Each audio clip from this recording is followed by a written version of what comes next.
Well, the Iraqi army, supported by the United States and others, is advancing on Mosul, a city that has been under Islamic State control for 2 years, serving as an important stronghold in the so-called caliphate, headquartered in the Syrian city of Raqqa.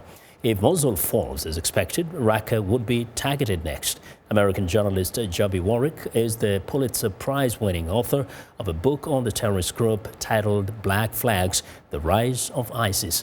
VOA's Zlatica Hoke has more. Under relentless fire from international and local forces in the past year, Islamic State has lost large swaths of land, influx of fighters, and source of money. Despite odds, militants are putting a fierce fight to hold on to Mosul.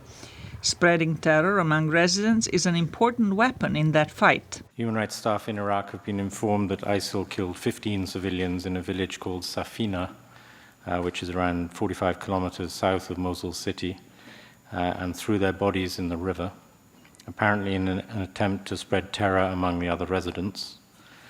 On the afternoon of 19th of October, that's last Wednesday, in the same village, ISIL reportedly tied 6 civilians to a vehicle by their hands and dragged them around the village. Losing Mosul would inflict a serious but not a mortal blow to Islamic State, says Joby Warwick. The idea is going to be with us for a long time, and battling that is going to take many years, I'm afraid. Warwick blames the rise of Islamic State on the U.S. invasion of Iraq. If we'd kept our focus on al-Qaeda and not gone chasing after Saddam Hussein, I think history would have taken a different turn and we would not be fighting this adversary right now. He says Islamic State has redefined the idea of terrorism worldwide. I think that IS has replaced al-Qaeda as the boogeyman, even for Americans.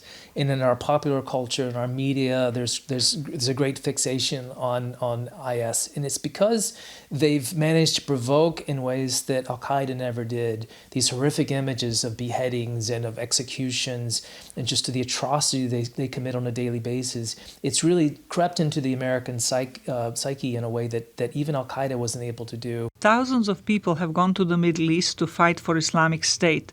When the caliphate crumbles, many of them will return to their home countries. Warwick says the authorities would do well to separate those who renounce their terrorist ambitions and use them to counter the jihadist message spread by those who continue to believe in it. Zlatica Hoke, VOA News, Washington.